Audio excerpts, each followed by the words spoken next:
ต้องว่างอันนั้นบ่ว่างตอกข้าวมันบ่แต่ถ้าเจ้าเฮ็ดแห้งโพดแดดก็บ่ยอมลงเที่ยงพอดีก็ได้อยากให้มันทันปีใหม่ปีนี้นะอยากให้มันแล้วก่อนปีสงกรานต์บ่แล้วก่อนอยู่แล้วก่อนอยู่ดอกว่านี่คือรับแล้วเงินก่อนโตเบิกบ่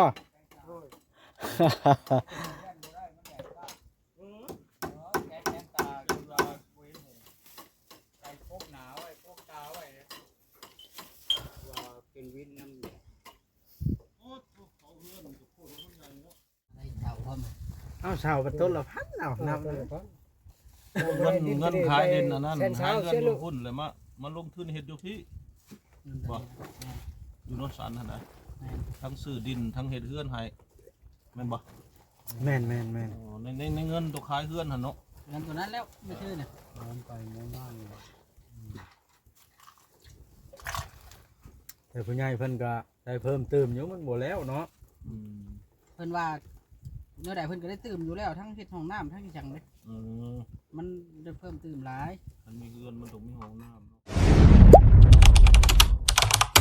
อย่าลืมกดติดตามเพื่อเป็นกำลังใจให้ผมด้วยนะครับทุกคนขอบคุณมากๆครับเอาไปดู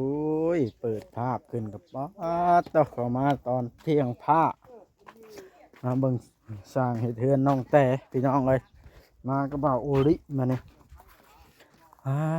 ต่อแดดจนรอดล่มรอดตายอลีนี่พี่น้องเลยตายแบบนี้รถบุมีคนวางจอดห่มโยมาได้นะบุบยานเป็นวินบ่แดดแบบนี้ลงมากินน้ำเย็นก่อนบ่ก็ชิว่านี่จะเอามาจัดเห็ดขาเตียงพกใช้ผ้าได้บ่อยู่กลางเอาแม่ตู้แก้วอันอุชาดบ่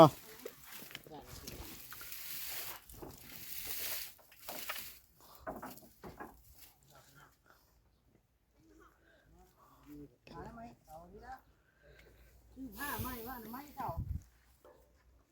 ร้อยไปเลยแสนหนึ่งแสนไปแสนทิพย์ต่อลงได้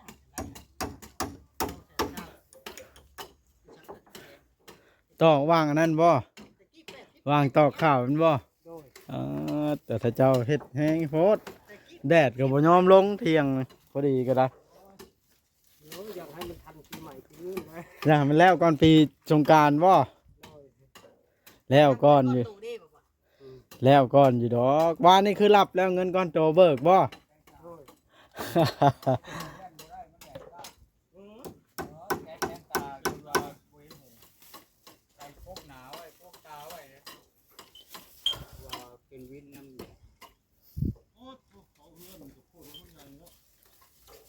ใหญ่ได้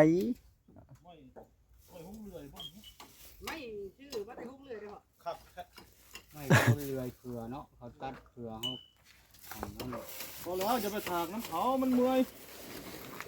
มันจักแม่แดดมันลูกออกก็แดดมันห้องจะเขาโดยมันฮ้อนเด้ขึ้นใช้ไม้ช่องอันจกตายเลยเฮ็ดเฮือนให้ไผนั่นนะโอ้ยเฮ็ดเล่าน้อยโอ้จ้างแม่เจ้ากระไดจะไปเฮ็ดเองฮ้อนแบบนี้เล่าเขาคือว่าสูงแค่พื้นมันบอกเล่าเขาพื้นมันสูงบอกเฮ็ดตามเมียได้เอาต้องตามเพิ่นได้ตามนายเล่าเขาเฮ็ดกันเม็ดปลายนี่ก็ได้เฮ็ดแล้วแหละสิเฮ็ดขอบงัวภาพงัวมันจะวิดหลังงัวเพิ่นให้แทกเอาหลังงัวลงจากดินนั่นบ่ตามเพิ่นได้แทกเอาหลังงัวกะว่าเอางัวเข้าพ้นในเกาะตรงนี้เกาะแล้วก็งัวเข้าไปล้างงัวน้ำงัวได้ชนเนาะตอนนี้แล้วพงงัวได้ชนนี่แม่นเลยมันบ่มีมนชนนะงัวจะตายปีกายนี่ก็ได้ตัวน้อยตายสองคนว่างัวเขาก็ยังตีคือมาจากไฟมาเห็ดคอกมันเอาตุ๊กมันอยู่นี่ก็ธรรมดาเนาะฮ้อนบ่เอาสิง่ายพูดแล้วบ้านตารางพื้นก็สิเย็นนะ ปูน้ำเขาตารางน้ำเนี่ย มันไหม้มันบ่ได้แหมเท่าตัวนี้ได้ ครับเป็นไม้ในนั้นเนาะไม้ มันโหงเลื่อยมันไม่ ไม่ ได้ แบ แบบ บ แต่ละโตละโตแต่โครงการ มันแผ่นเท่าไรกัน ไล่ นี่แป้นนี่ 95เอาไปส่งกูได้ก็มาส่งในพักยา ฮะ พักยาตัวนั้นน่ะ อาจารย์น้องเด้อ ชื่อทั้งคนสบาย ยาบ้านนั่นพุ่นแล้วบ้านน้องสะพุ่นแล้ว ขญาน้องเดิน ไม่ใช่โน่นเลยนะ เนาะ บ่ แม่น น้อ ปะ งสะ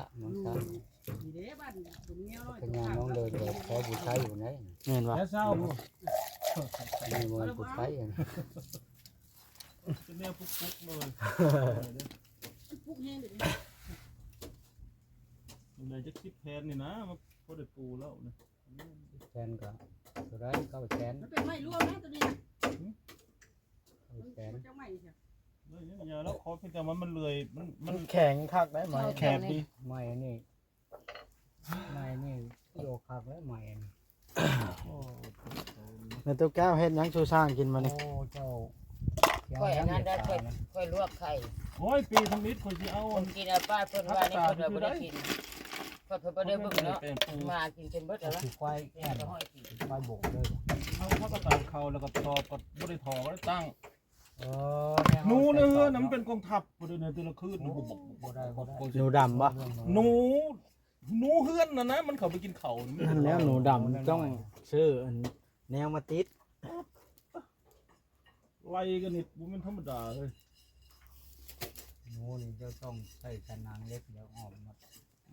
เอาปีนเสาแล้วบ่ให้มันเก่าไก่นะแล้วเอางัวหยัดจะหัน เพื่อนแถวนั้นนี่แล้วข่อยเรียกอยู่ในเมืองแล้วอยู่เลี้ยงนกกระทา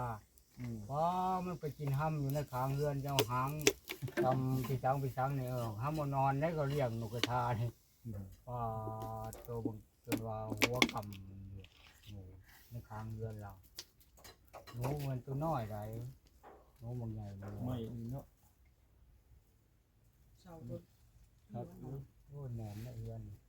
เสาใหม่เสาใหญ่ไม่แดงเนาะ ไม่แดงเสาดำ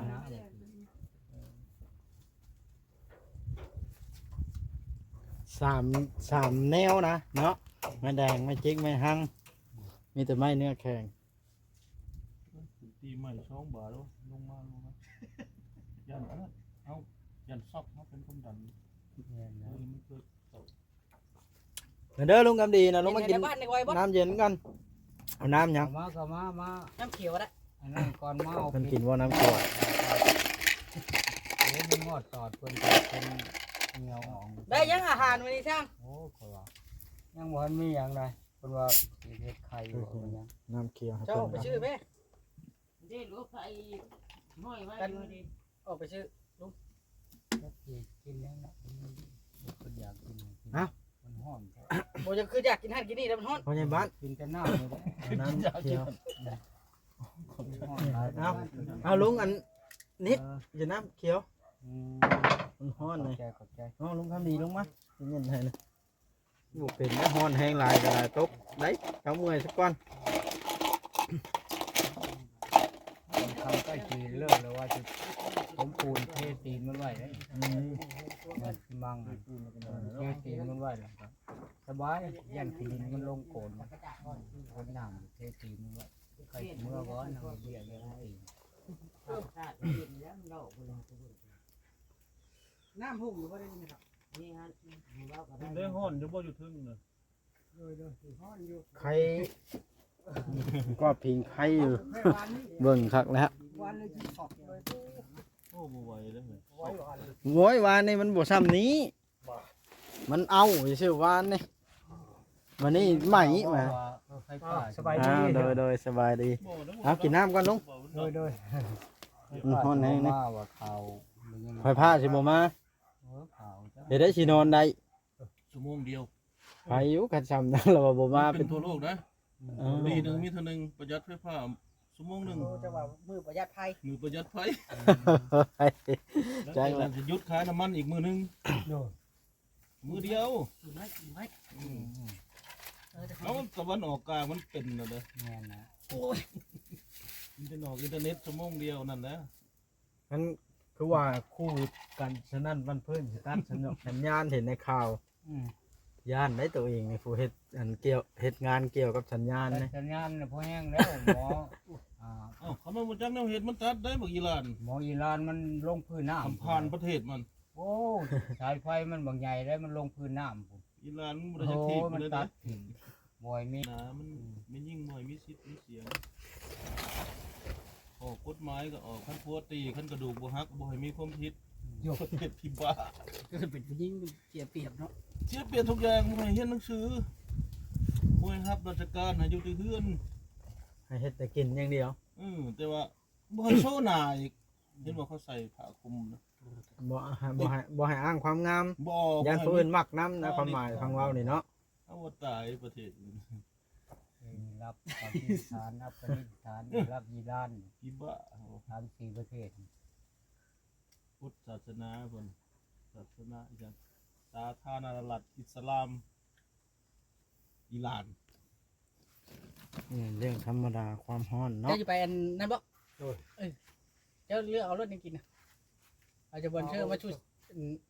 ไฟใหม่สวนยางเขาเดี๋ยวนี้ครับ เอาเบิดหมู่นี่แล้ว โอ้สิยางยักษ์มาพี่เห็นไหม เท่านี้ ไฟทำไมสวนยาง ส้มปลา สวนยางฝั่งนี้ อย่างยังไม่เพียงแค่ ชมปลา เดี๋ยว ช ขึ้ ม นมา มา ดิ ปลาเป็นท้องหัน เฮาสิมานี่หันไฟใหม่สวนยางเขาผู้นั่นก็มาหาผู้นี้ก็มาเอาเป็นหยังจะบ่ไปตกลงกันเอง ว่านชื่อนี่คือเห็นรถดีแม็กผู้หนึ่งมาว่าความบ่นั่นก็เห็นบ่ เอา เรื่อง พวมบักนง บอกคอยเว้าอยู่ว่าเชียร์ไฟเนาะเว้ากันอยู่เนาะบอสวานนี่คันว่าไฟใหม่สวนยางน่ะโว้ยเต็มที่แล้วว่ะ ประมาณ10ต้น เห็นขี้เหงื่อคนอยู่เนาะ ตัวเองว่าต้นเท่าไรก็ว่ากันมันใหม่ เขาบ่ได้ยอม หม ง่า ด ย แล้วคันพ่อว่าบ่ไปปุ๊บ เข้าบ้านเดี๋ยวก็คือว่าในไหนเนาะ เอ้าก็เว้ากันเพิ่นเนาะ แม่นแล้ว ผู้หนึงไปจูดสวนอ้อยแล้วมันขามไปแล้วก็ไหม้แล้วก็ไหม้แล้วก็เอา แล้วที่ต้นนี่มันก็ ยางปลูกมาจากปีเลยก็ไปทดใช้กัน ต้นละ2,000 เรียกว่า ต้นละ การปลูก ที่5แสนกว่าต้นน่ะพันกว่าต้นน่ะว่า มีซื้อเนี่ยนั่นน่ะ เขาเอานับ พี่น้องบักน้องมาล่ะ แต่บ้านเดี๋ยวแต่บ้านเนี้ย บ่พี่น้องก็ตัวพี่น้องมันล่ะมันแต่น้องไงเดี๋ยวเมียน่ะบังคับให้มุงหมอนงน่ะมอบทรัพย์สินให้ นงกี่ใด น้องเขาเจ้าเฮ็ดเฮือน ในลุงกำดีมาไปซื้อคน4ผู้ ดิตอนนั้นน่ะบ่มีดินอยู่ในนางอันชอบบิดนี่เนาะว่าบ่มีเงินเสียค่าแต่ดิน อืม คนว่าแล้วสิมาขายให้เจ้าคืน อืม เป็นแชทหาเฮานะ อืม แต่ให้เฮาแชทหาผู้ที่ชื่อให้ฮันแต่ผู้ใหญ่ชื่อให้นั่นแหละเอาออกเงินให้เพิ่นน่ะใครแน่รอดตัวไปเพิ่นว่าสิมาส่งเจ้าแล้ว ถ้าพอชื่อคืนได้คันราคาเก่าตอนนั้นนะ โอ้ว่าขายได้ถ้าเจอแล้วมันเฮง เขาจะให้โอนออกนะเขาใช้ซื้อเราจะให้โอนออกโอนออกจากเนื้อที่เก่ามันยังว่างเลยกับตัวนี้กับข้างหน้าเท่านั้น ผู้นี้บ่ถึงเลขเป็นตื้อตอนนั้นนะ 250ได้250บ่พอ 260 260 ถือเลขบ่ ถึงเลขใด เลขทุกตัว เลขเล่า ห้าตัว เฮ้ยลาว เลขอันนี้ว่าเลขซุ้มเลขสี่เขาว่า เลขเขาออนไลน์ เลข6โต บ่ฮอด6 3บ่ 5ตัว เลข5โต คือบ่ให้ฮอด6 1,000ใน40ล้าน โอ้ 2,000เป็นเท่าไหร่ ถึง50ปลายพัน โอ้โห เบิ่งเอาเนาะ 200ปลายบ่ อุ้มจนบ่ได้เงินก่อนนะเห็นมันถ่ายคลิปลงอุ้มลงอยู่ เขาให้เงินสดเลยบ่หรือฝากธนาคาร ไปเอาอยู่เก่งแฮะ สดแล้วเนาะ เงินสดจะเงินสดออกมาแล้วจะก็เส้นมอบขึ้นจะก็จะฝากกับฟ้าแต่ว่าเขาต้องให้เงินสด ต้องถึง เพื่อ เนาะ เขาทายหู้ เฮ็ดบ่ได้จังถ้าเฮ็ดบุญด้วยยังจะสิถึง วันนี้เขาตัดออกเท่าไหร่ ตัดไป12 12ล้าน ล้าน ก็ใครแน่นะ เปอร์เซ็นต์ของภาษีภาษี ฟันดีบ่หรือว่าไง พันอยู่ คืนนี้บ่ได้เอาน้ำเพิ่นเขาบ่คืนนี่ มันบ่พันแล้วบ่ซื้อได้ เออ บ่สนอีก โอ้ คันมาเข้าก็ข้างในน้ำ3งวดอยากเซ็ตแล้วได้ โอ้ สิได้โทรจอบแล้วเนาะ แต่ว่าคันบ่พันแล้วหมู่เว้าน่ะเฉยบ่สนใจ ใครอยากเว่าหรือว่ารถ เขาจะเว้าว่าอาจารย์ตัวนั้นตัวนี้มึงเว้าไปโลดกูบ่สนใจ ชื่อก็ชื่อโบราณเนาะ200กว่าล้านเนาะ 50,000โบราณ เป็นไหน บ่ โอ้ มี 50,000 200กว่าละ ไผสิกล้าซื้อเลข5 6ตัวคน50,000ลุง สามสิบพัน นิด บ่แม่นงวดเดียวได้งวดที่2นี่แล้วมันจังถือน ำงวดนำ งวดที่1เขาซื้อหุ้นละแสน ยาแล้ว เกือบ ในวงเล็บเลขตัวนั้นเขาไล่ลง ยา มา แล้วมันได้ มันบ่ออก หลายเนาะ มันบ่ออกแล้วบัดนี้อย่าแล้วเฮ้ยกูซื้อหุ้นละแสนเบิด300,000 กระหนู ที่ จั สองมาตกเป็นวันพุธ แล้ว ตุ๊กแก้วตุ๊กแก้วเอ้ยมากินไหมน้ำหวาน กลับมาแล้วก็แล่นไปซื้อจกผมมามีเงิน100,000พลาดเลย เจ้าญาติลุงนิดบ่เดี๋ยวนี้ โปะไปเลยบ่ โปะไปเลย โอ้ ขอญาติลุงนิด โหเราไปหาหน่อไม้ได้เท่า ได้บ่หน่อไม้นะ ไปฝากเจ้าบ่ลุงเราบ่ได้มาฝากเจ้าบ่ เอามาผากเล่าแล้ววานนี่แม่นเอามาผากลุงคำดีเลยลุงนิด บ่ได้ฝากได้หน่อไม้2ถุงนึง เนี่ยไปขายเราอะ เจ้าก็ซื้อช่วยแล้วแน่โน่ เงิน ได้ เบิกละวานนี่เนาะ หน่อไม้ อ่ะฮ้อนแดดแห้งพี่น้องไอ้น้ำใหม่เบิดหน้าตานี่แข็งแดดน้อยเดียว ใช้แม่ตู้แก้วเตรียมแต้งพระเข้าไปสู้เพิ่นกินได้ยัง สบาย โดยลุงอันนั้น ไข่ลวกไข่ โอ้พากระโตกได้เจ้าให้ต้มมีแต่ปีได้ดิ ต้มเช้านี้ต้มให้กระทิง โอ้ แม่มันฮ้อนค่อยก็บ่ได้อยาก มันฮ้อนบ่มีผู้อยากเนาะค่อยก็ บ่ได้กิน ข่อยยังบ่ได้กินข้าวจักเทื่อมันนี่ ข้าวก็หากว่ามานี่ มันฮ้อนแฮง มันฮ้อนนี่แหละ โอ้โตพี่น้องเอ้ยโอ้กายขึ้นแล้วบ้านน้องแต่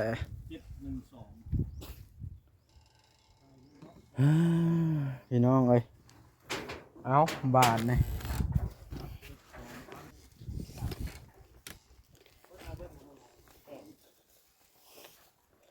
ปั๊บเข้าไปนั่งชาติผู้ลุง ล้านนี่ก็ยัง บอกให้เราปลดอันนั้นมา เขายังบ่ฮู้แม่ กินว่านี่เพิ่นไปห้อยนะหั่นอยู่มากินเบิดแล้วว่า ในใส ไอ้ก่อน 70,000นี่บ่กล้าเว้าน้ำเพิ่นนะ เอาถอดขึ้นนะเนาะปกติดินมันเป็นแสนพุคันขายกันธรรมดานะ อันนี้ดินช่วยเหลือเดิ ที่เฮาขาย เขาขายตอนนั้นกว้างเท่ากันยังเส้นหาเนาะติดกัน บ่อะไรเจ้าพร้อม เอาเช่าเป็นต้นละพันเอานับ เ